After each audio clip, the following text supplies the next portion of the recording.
There you go. Hi, and good morning, family. YouTube family. So good to join with you. Hi, sis. Good morning. Good You're morning. looking radiant. Yeah, looking lovely.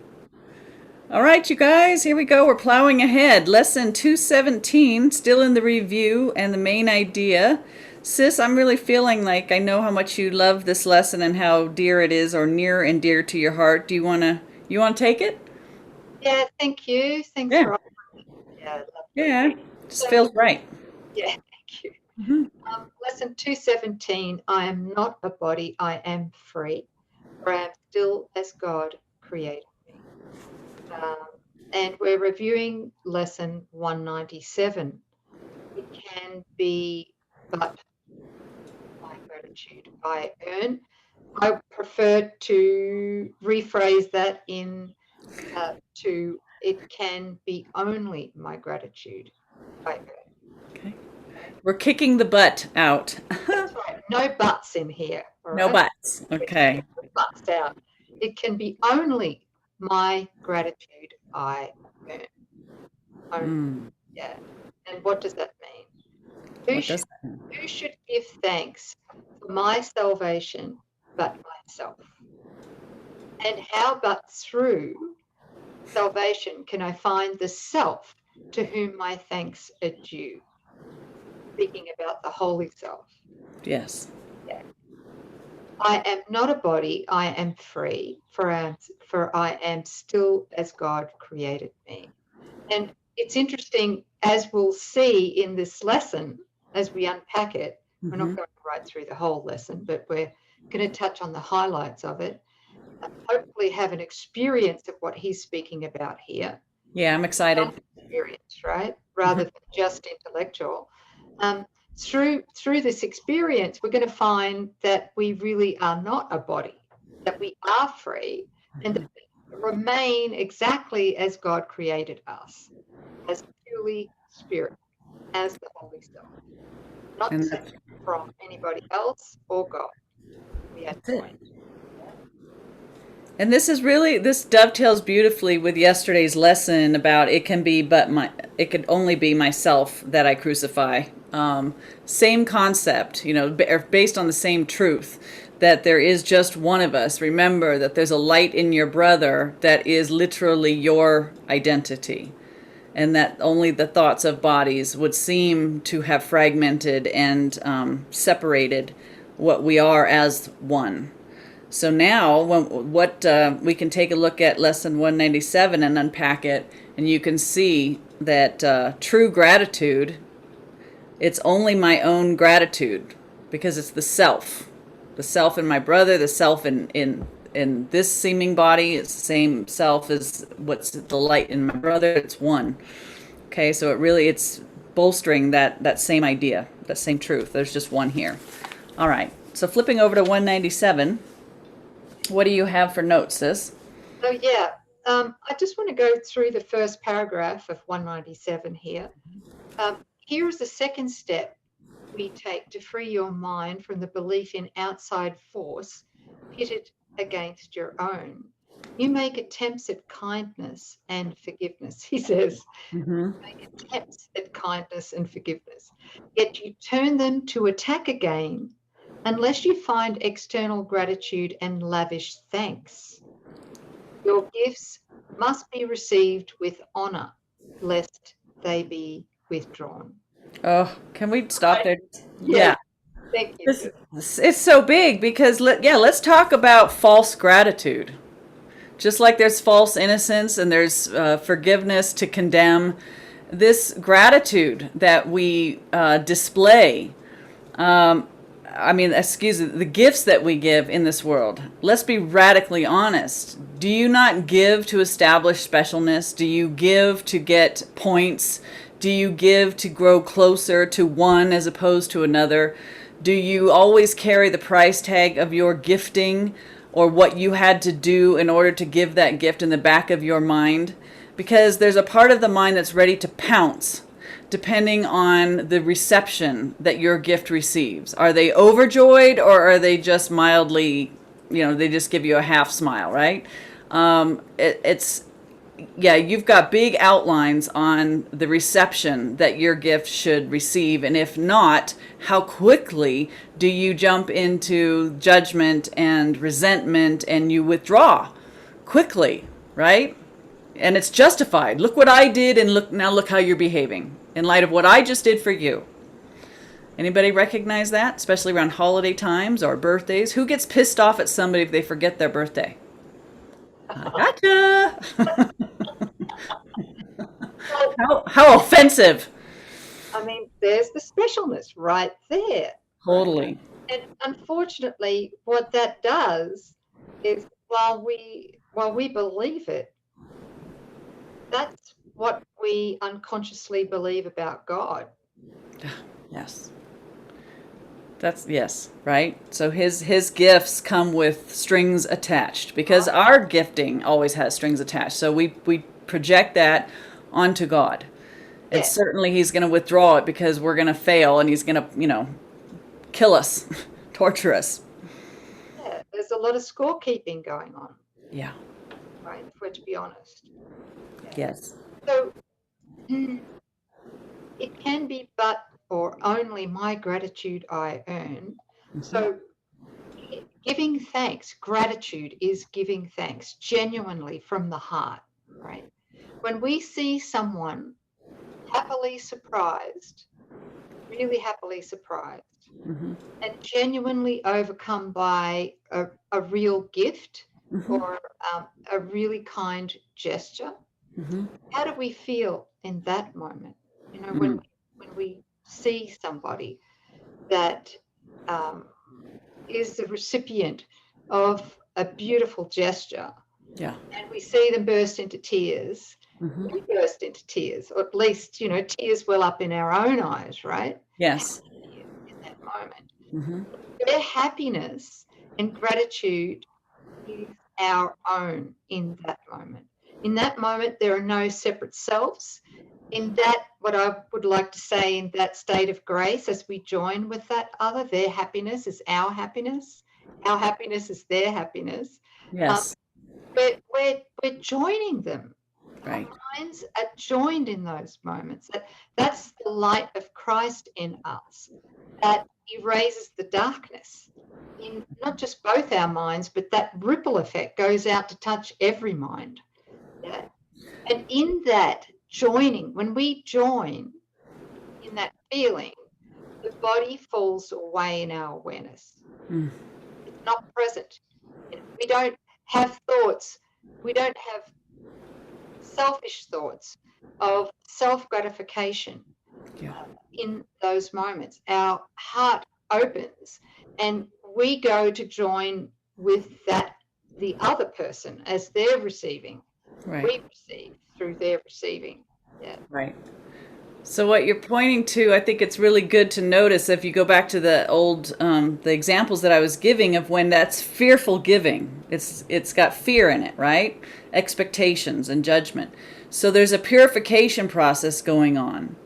That the impulse to give is the impulse to love another. And love without an agenda is being extended from you to a brother because because love is doing what it does. By its very nature, it extends. It wants to extend and relate and to know itself, and it needs relationship. And so this loving impulse comes through. You allow it through selfless giving to a brother, and it's truly given.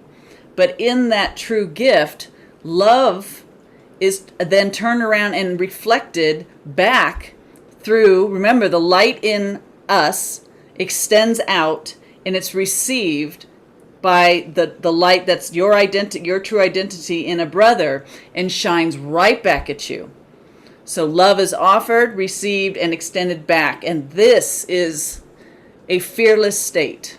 And that's why the body can't be recognized. It's not important. It's not there. It's not the object. It's not the end. It was simply the communication device. So that love has taken the lead, and that's all that's going on. And we're not aware of bodies, that felt state where you tear up.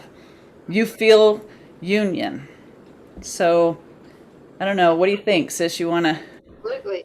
I mean, can we just talk little bit more Yeah, about um, because what happens in that moment, what happens in that moment is in that state of grace when we join with another in their receiving is our receiving. Um, that's the miracle impulse, that's right? it. But it Yeah. becomes unblocked in that moment because That's, we're joining with another at the heart level. Like you said, love does what it does, right? yes. Yes. And so the miracle impulse at that moment, which we have miracle impulses every moment, the issue is that because we're body centered, Mm-hmm. self centered, Mm-hmm. and full of fear, Mm-hmm. we block those miracle impulses. That's it. And because we block those miracle impulses, the outcome of that is physical pain, emotional pain, sickness, relationship conflict, etc. That's Yeah. right. So it's in these moments where we become selfless, Mm-hmm. we become bodiless, and we join with another. The Yeah. miracle impulse is immediately unblocked.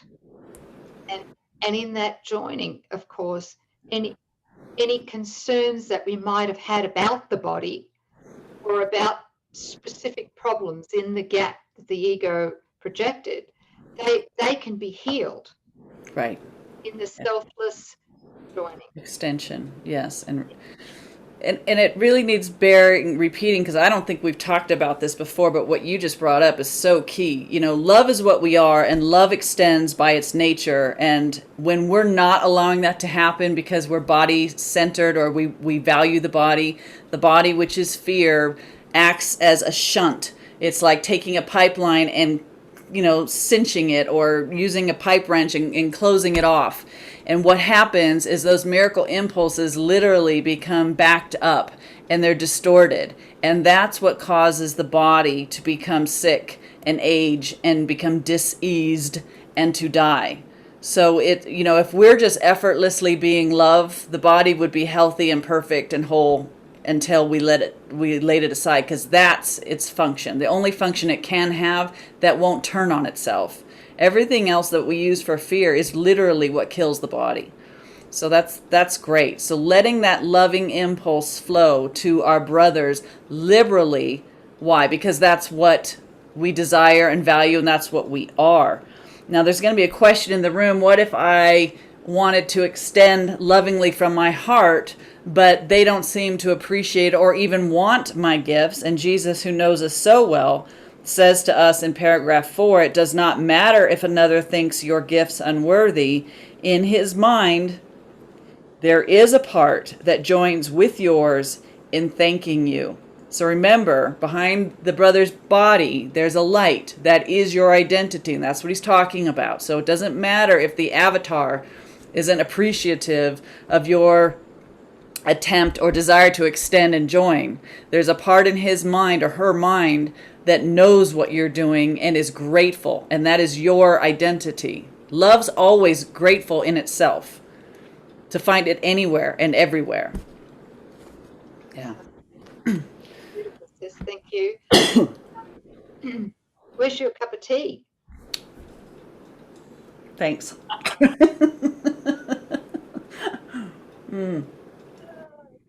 You guys see the frog? Okay. It's a green one. Hey, little green guy. So cute. All right. So, Uh, what do you? I really want to show how, in this lesson, how when we join in that gratitude, when somebody receives a gift and we join, we now, we become emotionally touched by them receiving the gift. Their receiving is our receiving. That's it. Okay? That's how God is. When we extend selflessly in genuine love, and when we receive, his joy is increased. Yes. Yes, as we co-create, he sends forth these loving impulses, and when we don't block them through body identification, and we take these perfect gifts of love and extend them to our brothers, he's in our mind, he's receiving these gifts because we're sending it to the God in our brother. So his joy is ever increasing. This is our song of thanks to God. To be as he created us, and to be in our function as he caused us to be, which is this one round whole of ecstatic extension of love and the gratitude that arises naturally as a result of that love. Remember yesterday it was love and gratitude. You can't have one without the other if they're genuine. Yeah. It says, God blesses every gift you give to him, and every gift is given him because it can be given only to yourself, and what belongs to God must be his own. True. And a gift isn't a gift unless it's shared. That's it. Yeah. Yeah, I sometimes refer to Mrs. Eddy, because I have great respect for her, but she did say that here on earth, the closest that we come to God's love is in the mother-child relationship, because that love endures regardless of the circumstances. A mother can never just turn it off, the love that she feels for her child. I'm talking about a relatively emotionally healthy mother. Yes, it lives on under all circumstances. So anyway, sis, do you think it might be a good idea to show that video clip? Or yeah, that might be fun. So here's a beautiful example of the felt state, and we just were asking you to drop into your heart and join us for a brief video clip. Yeah. Okay.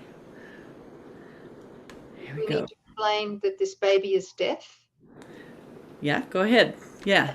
Baby is deaf from birth, and this is the first time it hears its mother's voice.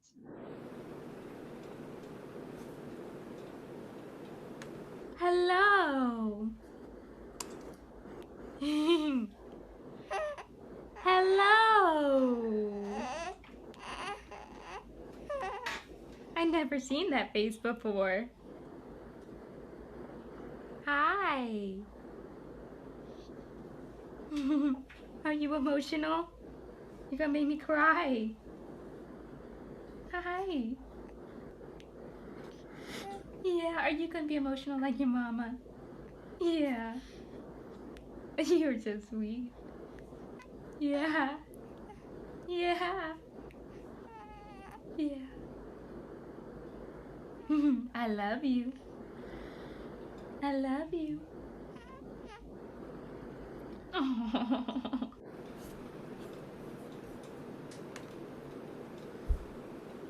Do you feel that? Yeah, I'm such a baby. Oh my. Such a baby.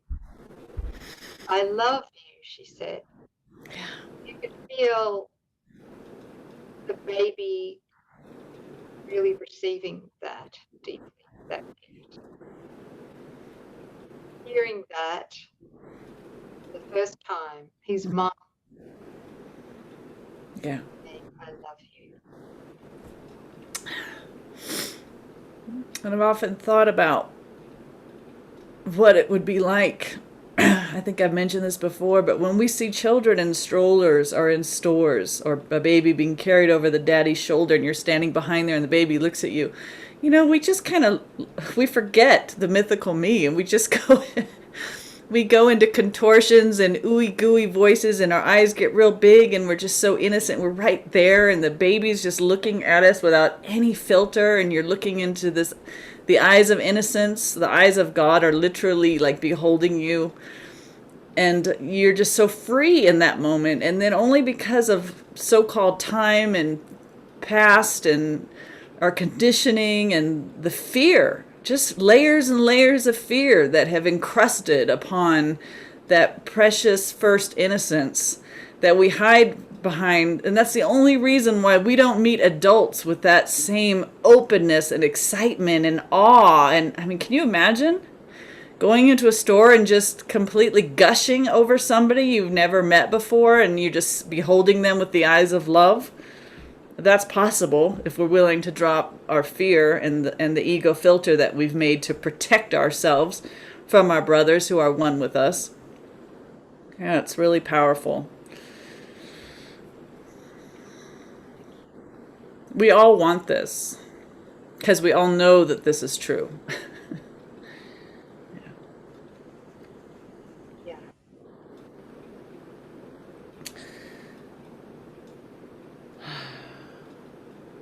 It can be, but my gratitude I earn. Can I read the last paragraph? Yep. Give thanks as you receive it. Be you free of all ingratitude to anyone who makes yourself complete. And from this self is no one left outside. So he's saying, let go of all ingratitude towards anyone and everyone. Even people from our past, this? Everyone. Let them, release them from your filter, release them from how they have never been, release them from the script and the roles that you have assigned to them, and give thanks. Give thanks for all the countless channels which extend this self. There's the light in every single brother. Be grateful to that. Look for that. Find that. All that you do is given unto him. And all that you think can only be his thoughts, sharing with him the holy thoughts of God. Earn now the gratitude you have denied yourself when you forgot the function God has given you. But never think that he has ever ceased to offer thanks to you. Okay. Thanks, sis. There you go. Lesson 197. We hope you felt that and took that in. I know I did. See baby Christ everywhere. Yes. That's all we're seeing. That's all we're seeing. Yeah. And it's fun. Thanks, family. Thank you. Thank you. Thank you, sis. Thank you.